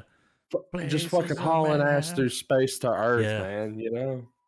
Yeah. I mean, the song has no lyrical context for it, but that fucking banger, hook though. is, that shit's a banger. Put that on. Drive home at night in the dark. Put that shit on. You'll drive fast. Yeah. I love that track. Dude, since you brought up Gyllenhaal to say this, I saw a clip on TikTok. There was a podcast, and this guy was like, I was at this like award show thing. I'm in the bathroom washing my hands. He said, Jake Gyllenhaal comes in. He's like, I'm looking in the mirror behind me. Jake Gyllenhaal walks in, goes over to the urinal, pulls out a little black book, dumps a bag of white powder on it, and just snorts it. Just didn't even make a line, just domed it. And then he said, and then he just turned around, was walking out, and he looked in the mirror in my eyes, and he said, you can tell whoever you want, they're not going to believe you. Yep. Dude, I still think the best Gyllenhaal fucking movie ever made. The one with the TMZ shit? Nightcrawler, That was it. That was he was just a piece that was of his shit, performance. Man. That was his performance, man. Like, god damn, he was so unsettling. Yeah. And was he in Prisoners? Yeah. Yes. Oh, yeah, that's a good movie. Yeah. I could see them casting against type for him though. I think he would make a good Joker. Yeah. He can do crazy. Yeah. Well, or I mean, dude, that's crazy. That's full circle because he was like Heath Ledger's the godfather of her kids. Like, yeah, you know what I mean? Like they were close. You know why? But yeah. Or what about possibly Azrael? Yeah, I could see that. But I don't know, man. I like Gyllenhaal a lot. I think he could carry the Batman franchise for sure. But I don't know, man. Like, I would like to see him get cast against type personally, and I'd like to see him play a Joker or I'm more villain. Yeah, like picking him for Batman is pretty risky. Yeah, it's risky. He could do it, but it's like the internet's gonna be like, "What?" Like the guy from Brokeback Mountain, you know? It's like, he was in other things. Well, here's my thing: throw him in the left field with that too. Like, make him play. Like, make him have to work for it too. Like, have him play as something like a Solomon Grundy, or like something that he's gonna have to literally melt into, or Yep, I could see him play. Or what about Victor's? What about Victor Zsasz? Yeah, I could almost see him play Commissioner Gordon too. Yeah. I mean, dude, that's a younger one. Hey, but here's the thing: he would have to be following up behind two very great performances of for sure. But we're going younger. Gary Oldman, with Gary Oldman and with Jeffrey Wright, man, both of them were fucking great. Like, they were both good Gordons. Yeah. Oh, yeah, man. Like, how could I forget that shit? Yeah. I'm sorry, man. I'm stumbling along the way. But yeah. Bad Boys. I haven't watched Bad Boys 3. Was there a third? Can I confess something? You haven't seen any Bad Boys? I've never watched Bad Boys. That first one's great. I've watched the first two. And I'm just gonna admit it too. If I ever said I did, you're like, not gonna watch it. Lied my goddamn ass off. Not watching it. Didn't watch it. I mean, it's not that I don't want to watch it. I just the Bad Boys franchise was just never something that I got around to watching. You like it. It had actors I enjoy. I like Martin Lawrence. I Yeah. like Will Smith, clearly. So, I mean, It was good. Yeah. But yeah, I'm pretty sure I saw the third one, but I don't remember it. Well, I've always I always feel like each movie is building up to the shot of like the slow rise where they're getting out of the car. Yeah, like, and the camera one pans cop's around them. looking one way, other cops looking the other way. It's like Why? Bad Boys, 'Cause Bad Boys. Yeah, they're bad boys. They You always gotta play the watch them song. back. I mean, Kind of have to. I mean, Yeah. I'm hearing the lyrics now, but I'm not even gonna try to do it. they'll probably play it in this. They'll do like a remix of it. Filmed on location with the men and women of law enforcement. They're getting more money. It's nice to see Martin Lawrence again, though. Look at this. That's not fresh. Here we go.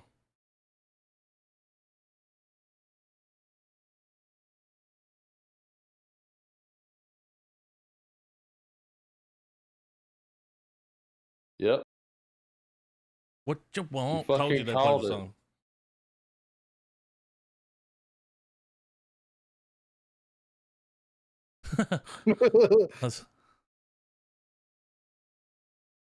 Oh shit. Whoa. Oh shit. Is that a deep cut? He's got to be framed. Yeah. He's like their Commissioner Gordon. Like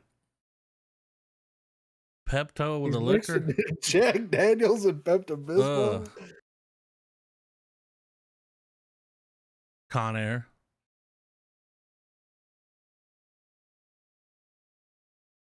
Yeah, this looks good.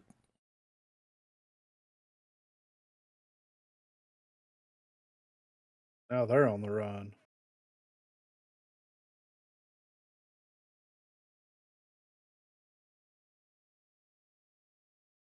Mm-hmm.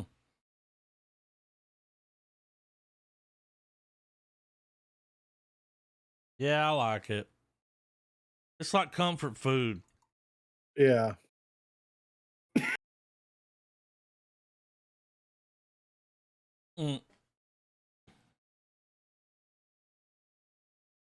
Will Smith plays the heavy Trav, and Martin's he's straight guy. Okay. Like, which is okay. Oh shit.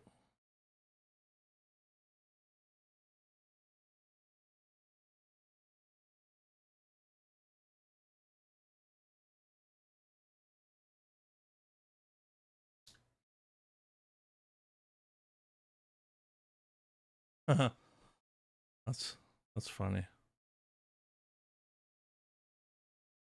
All right, hang on. I haven't watched this trailer. I haven't watched it either. I've been holding out. Me either. Well, I didn't even know we had a trailer for it. Yep. This is exciting. Quitters. I saw it. All right.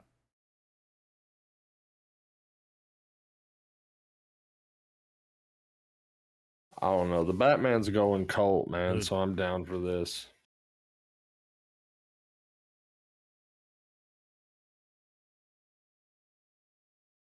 Colin Farrell was like, it's the darkest shit I've ever done.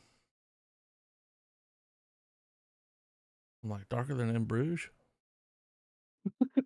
And this is a show.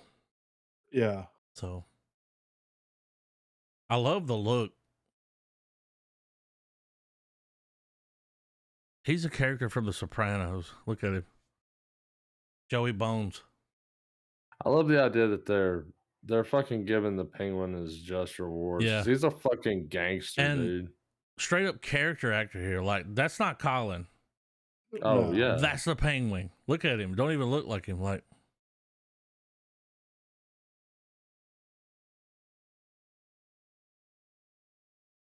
dude, that was old dude. Yeah, Clancy Brown. Run away. Oswald fucking Cobblepot, bro.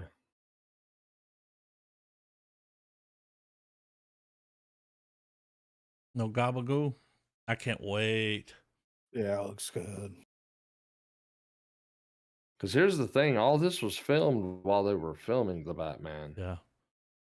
They may have done some other stuff because that was what, 3 years ago? Goddamn, it's been a minute. But still, I wonder if they were able to. They were like, "Look, we know Pattinson's gonna fucking have a time crunch with He's his gonna shit." Christian Bale on us. Well, so I'm wondering if maybe there's some scenes that he had to, because that's the thing. Throughout the Batman, he's constantly going to Penguin. Yeah. Who's to say we don't see some of that overlap in the show at some point, No! Right. No! Is this the last trailer? Yeah. We gotta watch the Alien. You got it. Hey, no, Did we not watch that? Hey, whoa, No. wait, what trailer? The Alien Romulus. We didn't watch that trailer, last bro. week? Oh, no, but hold on. Or the Beetlejuice trailer. I thought we watched them. No, we- bro. No. Oh. We watched them independently. Oh. But hey, I know we're about to do a real estate rewind, but Hang on. Griffin, say the name of this movie. Where's the name at? Badi Mian Shot Mian. I'll allow it. Mian Shot Mian. Body Mian Shot Mian. Shot Aren't Mian. you uppity bitch? Oh, my bad. I don't know. I'll say this while I'm pulling up these other trailers. We didn't watch the Beetlejuice. Okay. You didn't. What was the other one? I got Beetlejuice. It was Alien. Alien. Romulus. Oh, that trailer is woo. Yeah, it's fucking great. I think there was some other trailers too, man. Well, I think there were some other trailers, Adam. I'm just saying. I'm just trying to be helpful, bro. don't be too helpful. Well, okay. Fuck it. I mean, that's probably the ones that were good. I mean, they're okay. Hang on, what was it called? Alien what? Romulus. Remulus. Okay. So you're right. We can't watch this because this is the last one. Yeah. And it keeps getting better every day. You know what I'm saying? Juice is loose. All right. What's cool though? Okay, it's not gonna let me do this. Paste. Add. All right, it didn't add Beetlejuice. I don't know why. We add Beetlejuice. Got it. Okay. What's cool about it in here? I can move the trailers. Oh, that's awesome. Yeah. All right. I got an ad. Okay. The juice. Of course, they're going to put an ad on Beetlejuice. All right. Backing it up. I'm so excited for this. Yeah, same. For real. Like, Michael Keaton is just such a huge part of my childhood. And, yeah. like, I love Beetlejuice.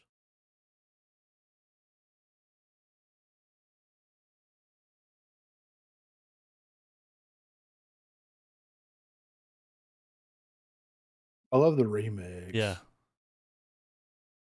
Perfect pick here with Yeah, Jenna Ortega.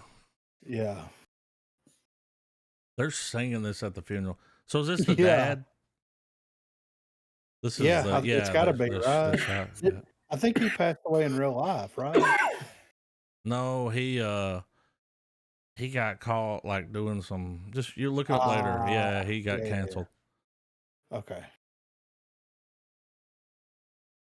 So he might as well have died. Yeah, he's dead. Yeah, his career is dead.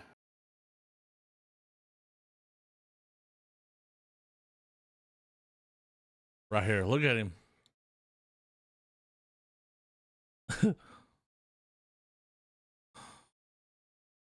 Yes.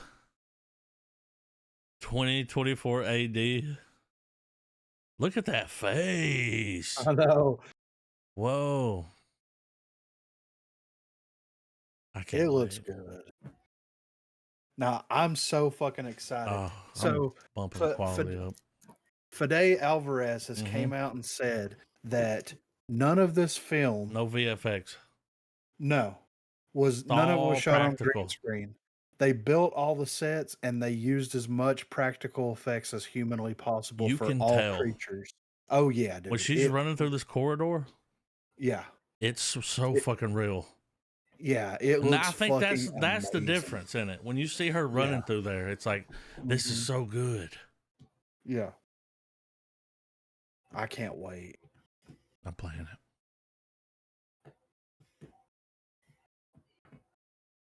Look at this shit.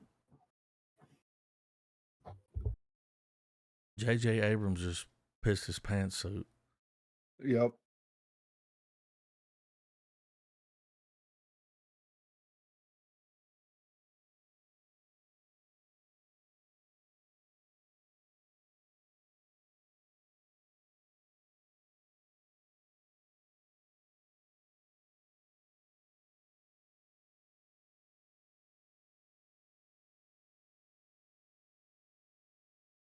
It looks amazing.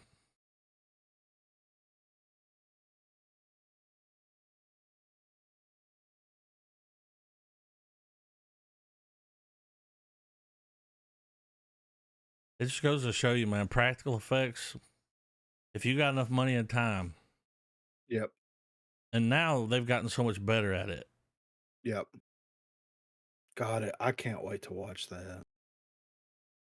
You know, Ridley Scott was like, I guess I'll produce. I mean, it's pretty good. Oh, you gonna pay me? Okay, cool. Yeah, it looks good. Look at this. All practical. Mm-hmm. Turn the subs on. It's like Triple X. There's a lot going on here. Thought it was an ad for World of Tanks. Doom. Look at this guy. Oh shit. Is this Dr. Doom?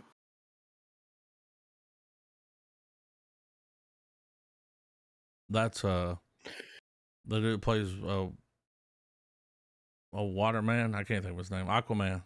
Waterman. Momoa? Yeah. They're getting nuked. Puha Entertainment. Puha. I mean, there's a lot going on here. This is like Robin Hood?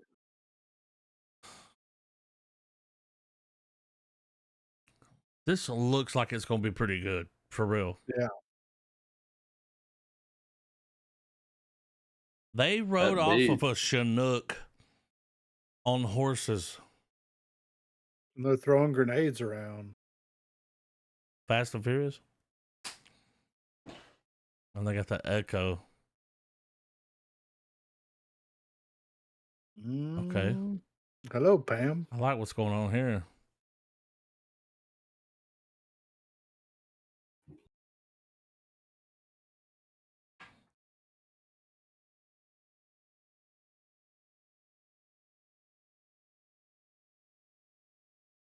I mean, dude. Look. No way. And then he just lands on his feet like a cat. Here comes Momoa. It's like high-tech India, dude. Universal Soldiers? Yep. It's like Double Dragon meets Ninja Gaiden.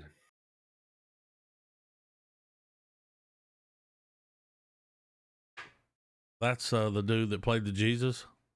Yeah, that's exactly what I was thinking. Yeah. Indian Jesus. Nobody fucks with the Jesus. This looks amazing. It does. Like, for real. Like Mortal Kombat. Dude, Expendables, go fuck yourself. Oh, there's their Coulson. One of them dies, they fucking chimp out. Look at him. I want to see the guy on the right. I want to do a Rambo movie with him. Yeah. But it's Lambo.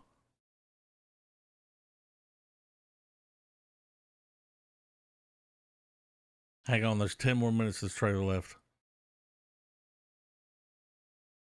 Come on. I love how they've embraced the 90s to early 2000s it is just action movies. Just action. And, yeah. They don't hold back all the action in the world.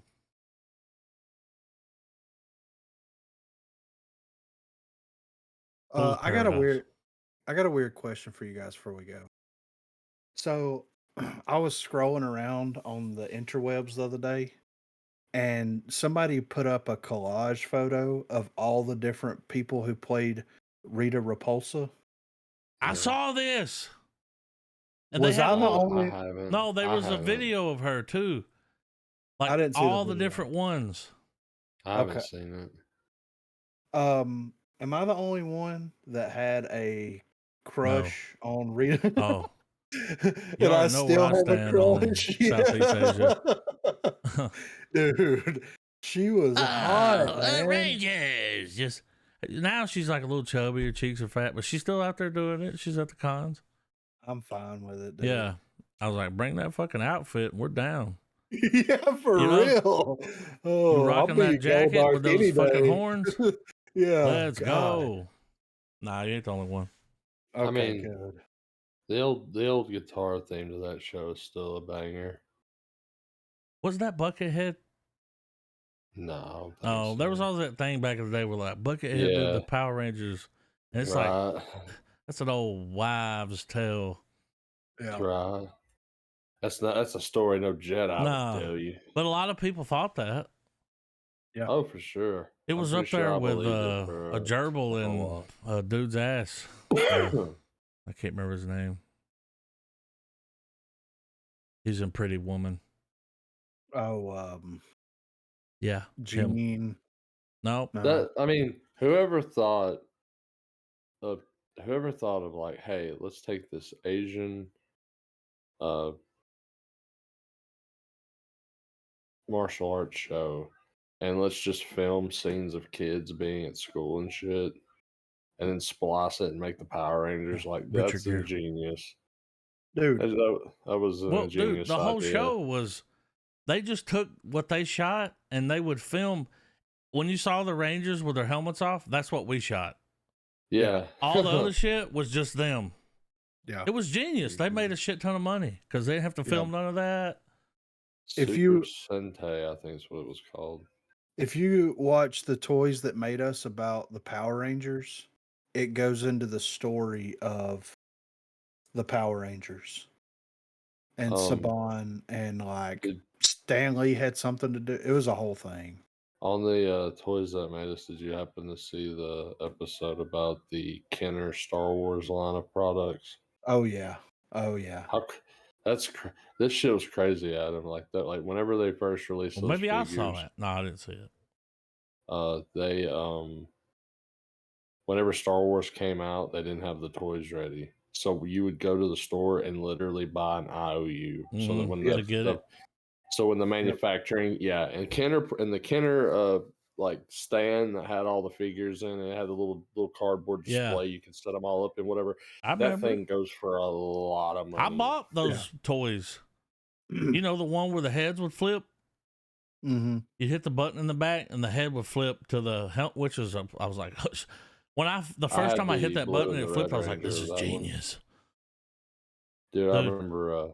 We got to do a little shout out to Jason David Frank, the Green Ranger. Gone but not forgotten. The Mighty Morphin Power Rangers. That's our Power Rangers. No, 93 to 96. Here's the crazy thing, because he kind of it's this weird. I guess it's because at the end of the day, the content that they're a part of is obviously what made a lot of their careers. Because Sean Schemmel, who is the voice of Goku, kind of has a similar approach to those things. Jason David Frank stated, like, remember when they did the Power Rangers reboot? Yeah. Well, he didn't want nothing to do with it and nothing to do with I didn't go the, past the movie when well, they were no, rollerblading. wait. No, the movie was no, I'm sorry, I'm getting things mixed up. Remember when they were doing those bootleg universe Yeah. short films? Oh yeah, that short film was great. He wasn't He in it. did. He should have been. Well, they entered at one of the Comic Cons or whatever, one of the conventions he was at. They asked him, and he said, "If it does not get the Super Sentai Saban seal of approval, he goes, Yeah. I have nothing to do with it." Well, he's a company man. Yeah, He's union. 100%. Just kind of how like with Schemmel and Toei, I But guess. the Mighty Morphin Power Rangers will forever be the best Power Rangers ever. Because then that Oh movie yeah. came out and they did like the Ninja Rangers with the ninja outfits. It was like, dude, I'm not about this. Well, but it was a movie worthy upgrade. If you're gonna change them, do it in the movie. That way, there's always the You remember when show. they were rollerblading? What song was playing? Free Ride. Yep. I'm gonna take I a feel like free if they ride. should, I'm surprised they haven't done like some big Hollywood release of a Power Rangers movie. For real, And they like a did big there was budget the where whole Bryan Cranston plays Zordon. Like, there was that whole no, scene at the beginning of the movie where they Gus. skydive to Red Hot Chili Peppers. Yeah, Yeah. that was a great flick. But right, Rita was slapping, Trina was slapping, Pink Ranger. Man, Well, hey, Ivan Ooze was a good movie. he was villain so for a good. kids movie. Ooze. The That motive, dude is just. like if you're looking at it through the lens of a child that's gonna watch it, it's a great concept. I'm gonna watch it tomorrow. I'm about to fucking cop that shit. But yeah, Fool's Paradise. Yep. That's the Charlie Day. Yep. Movie he did. He did the directing. He did the. Yeah. Which is wild because I've been going back and revisiting It's Always Sunny. Yeah. So it's wild. It's wild that he was the breakaway. But like, dude, like dumbest character on the show, right? Yeah. Dumbest. But like leaned into it, was like, fuck it, I'm the idiot. Yeah. Well, and he broke away. He did a Godzilla movie. Right? Yeah. Yeah. He was in he's the Horrible one that broke Bosses. away. None of the others. I mean, Danny DeVito, you know, God rest his soul. I mean, he ain't dead yet, but you know, great record. Well, Mac and Dennis, or you know, Mac and Glenn, they're the ones who like co-created and you know what I mean? Yeah. So I know that Charlie works on the writing for the show and everything, but he's not as invested. It's a lot of improv. When you say writing, that's where they get their writing credits, because when they're just talking shit, they talk shit. You know that he's married. You know the girlfriend he has in the show? He's married to her. Yeah. That's real. Which is so wild. is Mac is married to Caitlin. Yeah. Sweet D. Caitlin Olsen, or what we need to do, we need to watch that movie about the Atari. Yeah. Was it Atari? We need to get on that. With Glenn? The Blackberry. Oh, it was a Blackberry. Okay. Yeah. We need to peep that. I heard like we saw that trailer and it was like, whoa, he's acting his ass off. And I can see that in him, like great actor. Yeah. Definitely. I mean, he ain't Zordon, but he's close. Who was the motherfucker with the blue face and the gold armor and the sword? It was Goldart, right? I don't remember his name. But he was cool. So was Bulk and Skull. Power Rangers was good. It was Goldar. Whoa, when you see the dude that plays Goldar, you're like, that's him? Holy shit. That can't be real. It's real. All right, Fool's Paradise. Gangster's Paradise. Yep. The check's in the mail. Flags raised.